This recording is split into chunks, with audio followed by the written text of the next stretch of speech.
Well, good afternoon and welcome back to Truth Worth Living, where we seek to understand God's Word so we can live in God's will.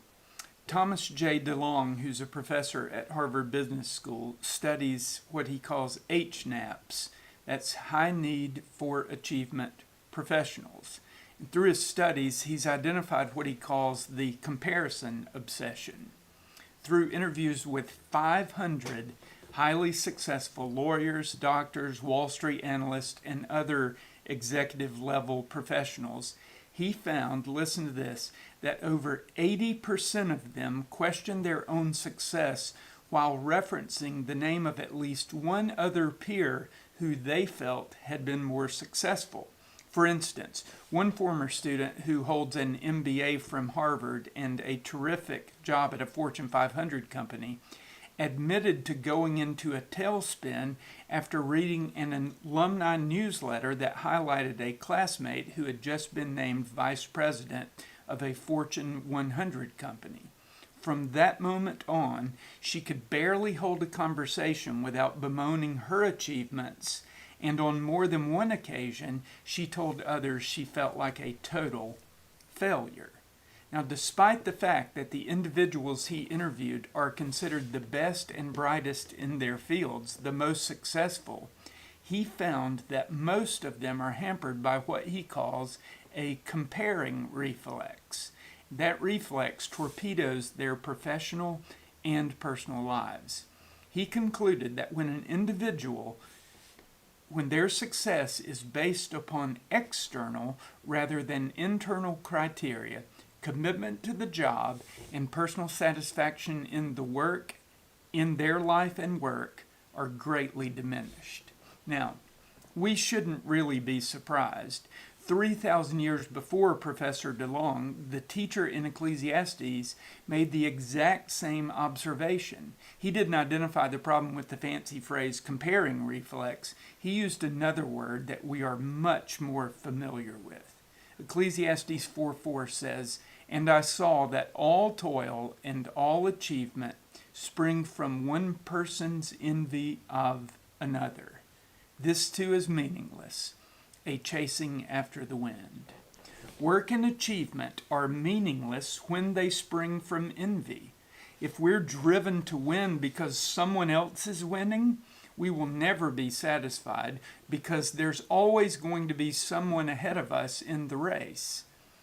He goes on to demonstrate this problem of envy achievement by telling a short story, a really short story, about a man who only lived to win.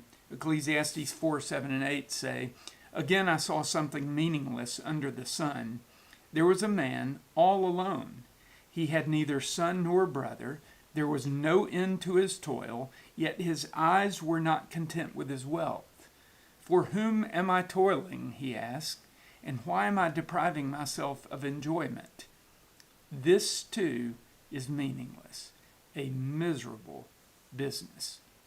Now, this man's circumstances spell out the primary problem with the comparing reflex. It is always isolating.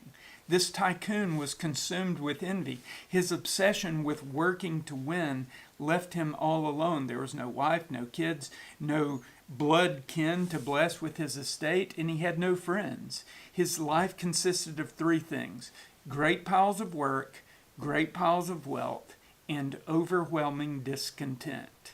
At some point he asked himself, what's it all for? I have no one to share my success with, and because of envy, I can't even enjoy myself. It was indeed a miserable business. Now, when we read this passage, we're tempted to focus on his focus on work and achievement being the problem. But we shouldn't. We're actually made for both. The real issue is the envy that leads to isolation, because isolation is detrimental to our well-being. We are actually created for community.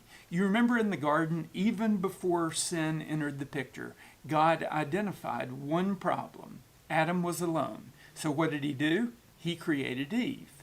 But we know what happened. Sin corrupted their community. And when we look at their story, we might say that the fall unleashed the comparing reflex. Adam and Eve compared their bodies and covered up. Cain compared himself with Abel and killed him, and this poor man in Ecclesiastes compared his work to some unidentified winner, and he cut himself off from the community for which he was created. The teacher exhorts us not to make the same mistake. Listen to Ecclesiastes 4, 9 through 12. Two are better than one, because they have a good return for their labor. If either of them falls down, one can help the other up. But pity anyone who falls and has no one to help them up. Also, if two lie down together, they will keep warm. But how can one keep warm alone? Though one may be overpowered, two can defend themselves. A cord of 3 strands is not quickly broken. Now, the picture here is of two people traveling from one place to another on business. They are partners, not in competition, but in community, and they're better off for it. In community, troubles are shared and joys are doubled. The truth is that working for community is a win, and that is truth worth living. Hope you guys are having a great day. I appreciate you joining me. May God bless you and keep you and cause his face to shine upon you and give you peace.